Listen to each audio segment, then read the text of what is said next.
Un saludo para los pregoneros, con todo mi corazón. ¿Qué tal amigos y amigas? Bienvenidos a una nueva videoinformación más. Bienvenidos a su canal Pregoneros. El día de hoy, lunes, inicio de semana, 9 de octubre del año 2023. Vamos con información, pregoneros, pero antes, si la información les gusta, ayúdanos con esa manita arriba, con ese poderosísimo like y compartan la información. El día de hoy estuvo de invitado el doctor Hugo López-Gatell con nada más y nada menos con Ciro Gómez Leiva, uno de los tantos medios, sí, el de Ciro, que le llamaba el doctor muerte y que debería rendir cuentas porque es culpable de las muertes en nuestro país por la pandemia del COVID-19. El día de hoy el ex subsecretario de Salud estuvo presente y actualmente es un aspirante por parte de Morena y sus aliados para ser el coordinador de defensa de la Cuarta Transformación en la Ciudad de México para posteriormente buscar la jefatura de gobierno. Vean de qué manera le cerró el pico a Ciro Gómez Leiva, que llegó con la misma narrativa de siempre de hace 3 años por el tema del COVID-19. Así Ciro intentó pues volver a generar polémica en contra del doctor López-Gatell y que dijera una cifra de cuántos mexicanos verdaderamente murieron y culparlo de toda esta situación. Vamos a escucharlo. A 3 años, casi 3 años y medio del estallido informativo de la pandemia del COVID, los primeros casos se dieron desde finales del 19, empezamos a saber de sus efectos en China, luego en algunos países de Europa, en enero, febrero del 2020 y a partir de marzo. En México, recordarás, el primer contagio fue una gran noticia, la primera persona que murió fue una gran noticia, y ahí surgió como figura del gobierno, no solo como figura de comunicación, era quien nos mantenía informados todos los días, el subsecretario López-Gatell, sino hasta donde entendimos, el presidente López Obrador le dio la encomienda de estar al frente de los trabajos de COVID. Eso fue lo que entendimos, fueron momentos nuevos para todos. Hubo mucha desinformación, hubo seguramente muchos adjetivos de más, pero lo que tenemos años después es un gran número de mexicanos muertos. Y nosotros preguntábamos y seguiremos preguntando por qué fueron tantos los mexicanos muertos. Vimos también, y esto ocurrió en otros países y también en México, cómo hubo momentos en que el sistema hospitalario quedó desbordado. Y contrario a lo que dice el presidente, sí vimos a muchas personas morir en la calle o morir en sus casas, especialmente en el rebrote de COVID de diciembre del 20, enero, febrero del 21. De ahí la pregunta al doctor López-Gatell. También, por cierto, hicimos siempre un reconocimiento al extraordinario esfuerzo de vacunación del gobierno mexicano. Extraordinario. Cuestionábamos y preguntábamos por qué tantos muertos y veíamos cómo desde enero del 2021 se empezó a vacunar. Creo que la primera vacuna se puso el 24 de diciembre, pero digamos la vacunación empezó en enero. Entonces yo le pregunto, doctor, ¿cuántas personas murieron derivadas de la pandemia? ¿Cuál es la cifra que tenemos, digamos, a finales del año pasado, principios de este año? Sabemos que hoy sigue muriendo alguna que otra persona por COVID. ¿Qué cifra debemos manejar? Porque hay cuando menos 3 datos que tenemos aquí. Cómo no. Lo que usted señala es una realidad muy importante que nunca debemos olvidar y debemos siempre honrar con respeto a toda persona que haya fallecido, desde luego por cualquier causa, pero también por una epidemia, una pandemia que como nunca en 100 años, afectó absolutamente a toda la humanidad. A toda la humanidad. La suma de personas que se estima fallecieron en el mundo entero pudiera estar rebasando los 30 millones de personas en todo el mundo. Y países ricos, países de medianos ingresos, países pobres, todo el mundo tuvo grandes pérdidas. Pero lo que es notorio, y es una de las lecciones formalmente aprendidas por los organismos internacionales, por las agencias de salud pública del mundo, yo diría que en general por las naciones, las sociedades, es que hubo 3 determinantes principales de que el COVID fuera muy agresivo o muy dañino, o que no lo fuera tanto, aunque de todos modos fue, incluso en Suiza, en Alemania, en España, en Reino Unido, en Italia mismo, donde fue uno de los primeros países afectados. Y es muy importante no perder de vista esto, porque si no entra una sensación como de desamparo, de que solo lo que uno ve en la realidad concreta de su país existió, cuando este es un fenómeno mundial por definición.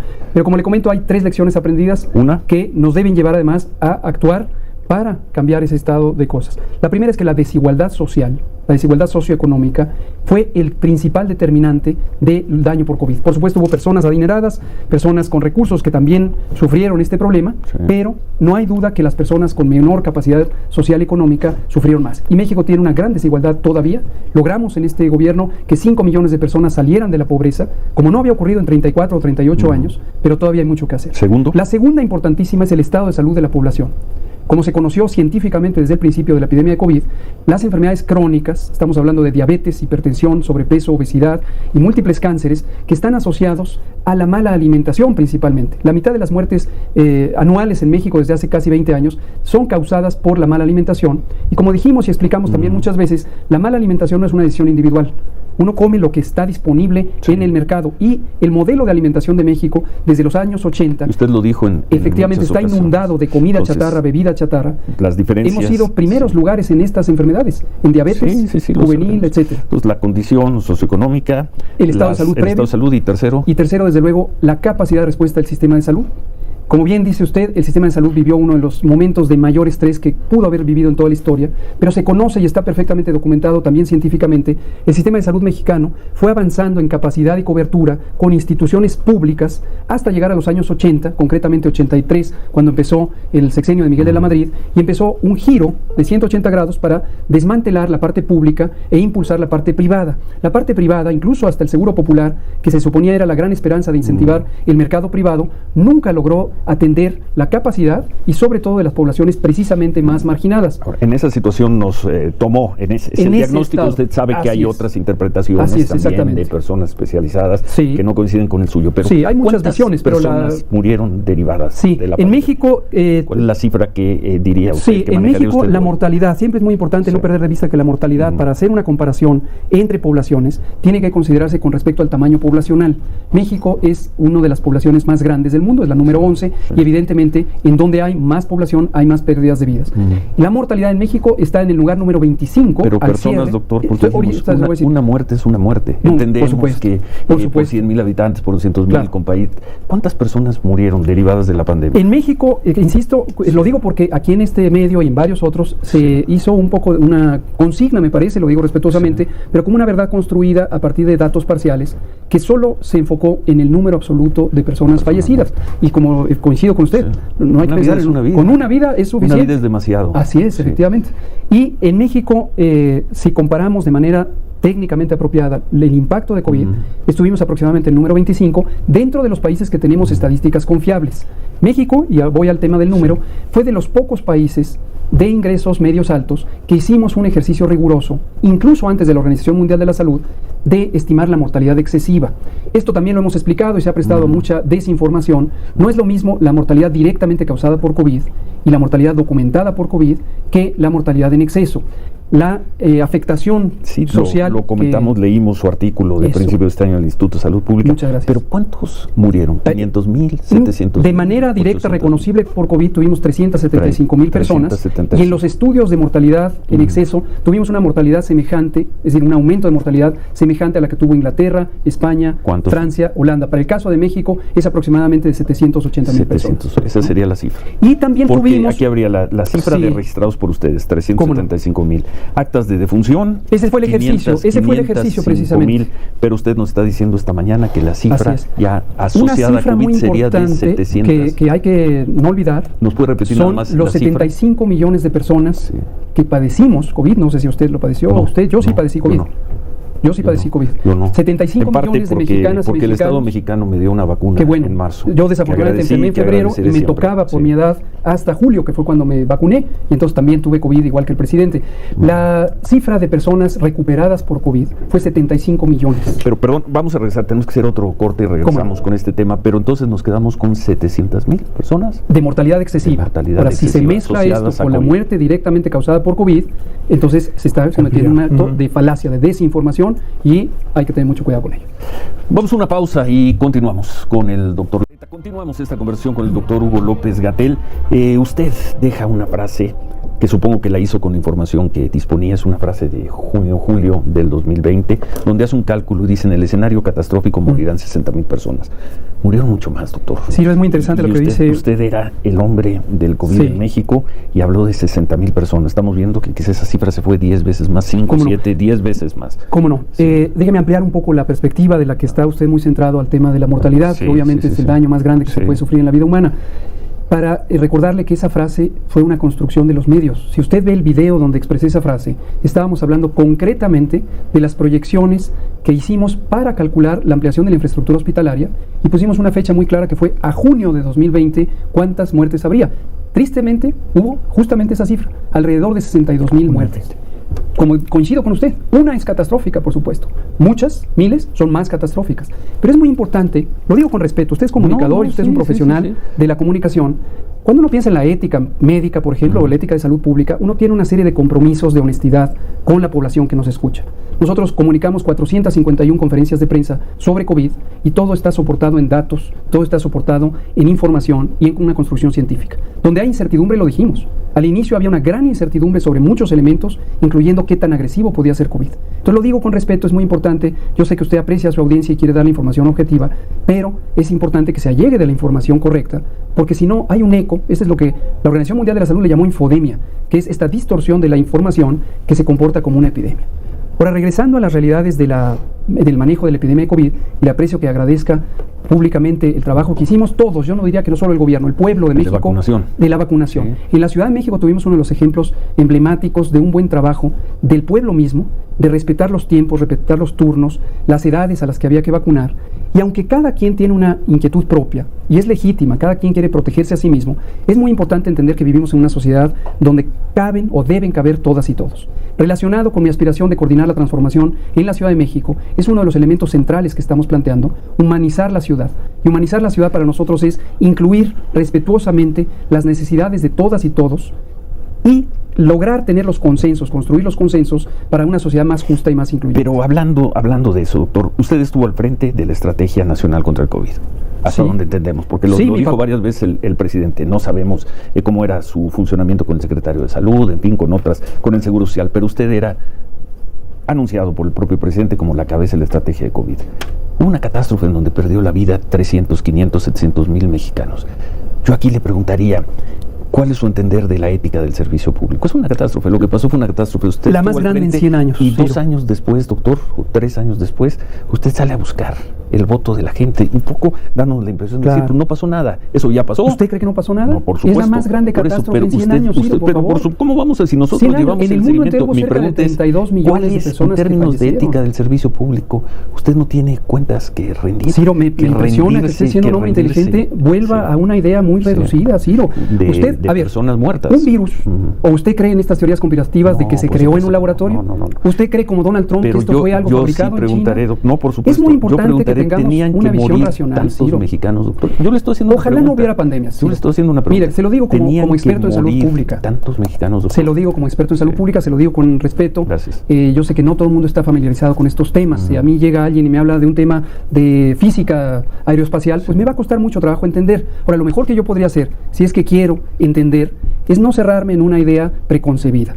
Las pandemias son fenómenos naturales que afectan al mundo social importantísimamente, y como lo comento de estas 3 lecciones aprendidas, que las he repetido en este mismo estudio, las repetí el viernes pasado, y la repitió muchas veo veces, como que les cuesta mucho trabajo visualizar que haya desigualdad social, pero 50% de la población vive en condiciones de pobreza. Podremos tener controversia con su tercer punto, no con los dos estos son primeros. datos objetivos, son datos del Banco Mundial, de la OCDE.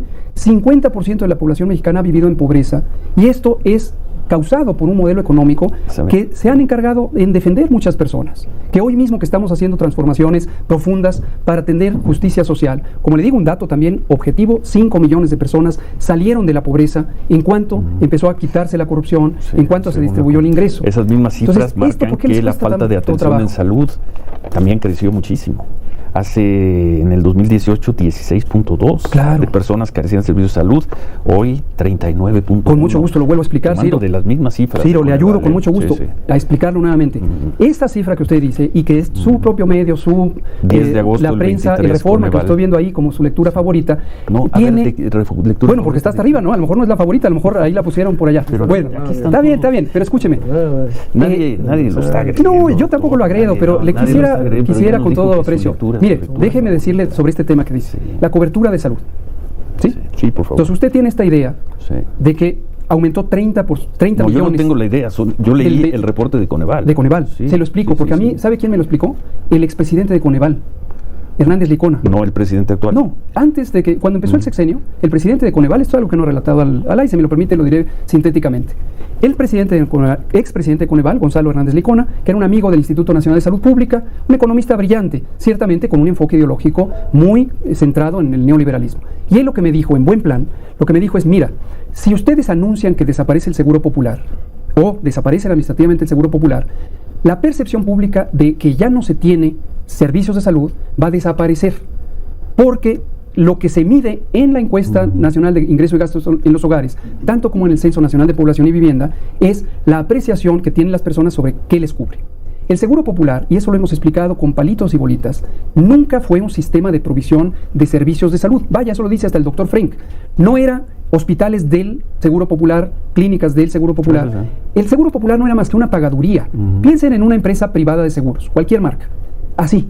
Entonces, en el momento en que se cambia ese modelo y se integra el presupuesto a las instituciones de salud, viene esta percepción de que ya no tengo. El Seguro Popular fue principalmente un aparato de propaganda. Se ponían plaquitas, cualquiera que lo haya vivido lo sabe, en las casas donde decía, este hogar está protegido por el Seguro Popular. Entonces, ese dato lo que mide es la pérdida de esa afiliación. Como nosotros no tenemos un esquema, me refiero al gobierno, aunque yo ya no trabajo en el gobierno federal, un esquema de afiliación necesaria, porque todos los 130 millones de mexicanas y mexicanos tienen garantizado el acceso a los servicios de salud, en la medida que es un derecho humano considerado en la Constitución, en el artículo 4. Así de simple. Usted hizo lo que tenía que hacer, está tranquilo, no voy a decir satisfecho porque siempre se dirá nunca que se puede estar satisfecho cuando hay usted una... está tranquilo con usted, con Hugo López-Gatell. El gobierno de México, Hugo López-Gatell y todos, se lo digo. Ciro, ¿me permite? Venga. Gracias. El gobierno de México, Hugo López-Gatell, el mundo entero, la mayoría de los gobiernos, hicimos todo lo posible por mitigar un fenómeno natural que irremediablemente nos va a llegar una y otra vez. Este tamaño de problema no había llegado en 100 años e hicimos todo lo posible a partir de las condiciones reales. Una pobreza importantísima en México, gran desigualdad social, un estado de salud deterioradísimo por las enfermedades crónicas ligadas a la mala alimentación y la comida chatarra y la bebida chatarra, y un sistema de salud que desde 1983 se encargaron de desmantelar. Hicimos, por ejemplo, la más grande reconversión hospitalaria, datos de la OMS, si los pueden encontrar, 6 veces se amplió la capacidad hospitalaria. La vimos, la describimos, la narramos también, ¿no? Como fuimos narrando todos. No. Usted hizo lo que tenía que hacer. Sí, usted definitivamente. Está tranquilo con usted mismo. Mi conciencia está tranquila en que con las realidades que vive este país, con los recursos que tenía el Sistema Nacional de Salud y con un maravilloso apoyo, conciencia y sentido de solidaridad del pueblo mexicano, logramos impulsar sin represión, sin autoritarismo, como ocurrió en la mayoría de los países en América Latina o incluso en Europa, en donde hubo sanciones administrativas, restricciones forzadas, sin necesidad Italia, de eso, España. solamente con la comunicación honesta, franca, directa, la persuasión de que las personas respetaran los tiempos de confinamiento, la jornada de sana distancia, el semáforo, que se conociera ampliamente en más de 190 documentos públicos cuáles eran los mecanismos para acceder a la atención médica, que aseguramos que hubiera los insumos, incluyendo las vacunas, oportunamente, y dentro de los países de ingreso semejante fuimos el primero de América Latina en tener vacunas y el primero en terminar de vacunar. Entonces hicimos todo lo que estaba en posibilidades de hacerse, buscando siempre proteger a la población. 6 personas, cuando menos 6 personas lo denunciaron, ya lo acusan de homicidio. Eso mismo me han dicho comunicadores. Al Ministerio Público. Sí, hay un abogado que ha impulsado que 6 personas hagan una querella. El abogado Javier Cuello Trejo, pero son 6 personas las que las denunciaron, independientemente del abogado. Claro, pero él fue, 2 trabajaban con él y otros son allegados de él. Entonces armaron un esquema de propaganda judicial. Hasta el minuto de hoy no existe ninguna querella en mi contra que haya procedido. Tengo conocimiento que la Fiscalía General de la República ya desechó 2 y que los recursos que se están ¿Usted tiene conocimiento que se desecharon 2? ¿Tú sabías? No.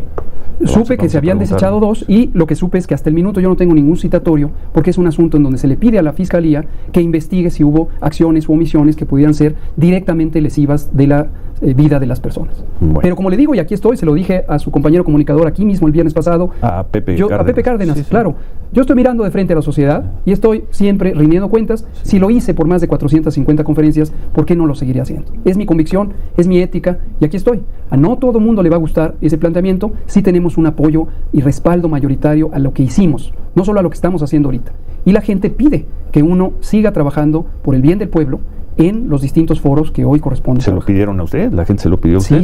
Sí. Bueno. Exacto. Hemos estado haciendo recorridos territoriales, salimos el fin de semana al centro, a Santa María la Ribera, hemos ido a Tlalpan, hemos ido a la colonia Roma, hemos ido a muchos lugares de ingresos bajos, medios, altos, y lo que encontramos es un apoyo mayoritario en el sentido de sigan adelante con la transformación. Lo veremos, por lo pronto veremos si la propia gente de... Bueno, no la gente morena, porque es una encuesta abierta. Es una encuesta abierta para todas y todos. Vamos a ver primero cómo le va en esa encuesta y si la llega a ganar, cómo le va en la Ciudad de México. En la Ciudad de México estamos trabajando, el momento ahorita es definir quién coordine la transformación y hay que pensar en todas y todos. La encuesta efectivamente es para toda la sociedad y nosotros pensamos que los gobiernos deben trabajar para toda la sociedad en su conjunto. Me quedo con la frase de aquí estoy mirando de frente. Efectivamente. Nosotros también, doctor. Qué bueno. Mirando de frente todos los días, pese a también las descalificaciones que fueron muchas, pero en esto estamos y aquí estamos. Muchas gracias por haber venido, al estudio. Gracias.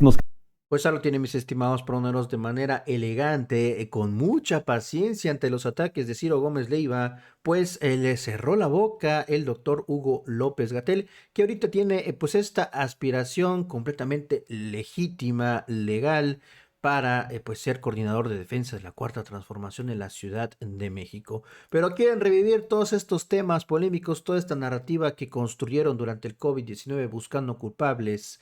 Siempre el mismo doctor Hugo López-Gatell tenía una conferencia diaria para explicar todos estos temas del COVID-19, de los problemas, de las consecuencias, de todo esto que generaba, pues obviamente, las muertes en nuestro país. Pero ahí está diciendo Ciro Gómez Leiva que si tiene la conciencia tranquila el doctor López-Gatell, y él le dice que sí. Tengo la conciencia tranquila yo como Hugo López-Gatell y también como el gobierno al cual pertenecí. Así se lo dijo de frente el doctor Hugo López-Gatell y Ciro pues quedó en las mismas. Nos vemos hasta la próxima, mis estimados proneros. Si la información les gustó, ayúdanos con esa manita arriba, con ese poderosísimo like y compartan la información.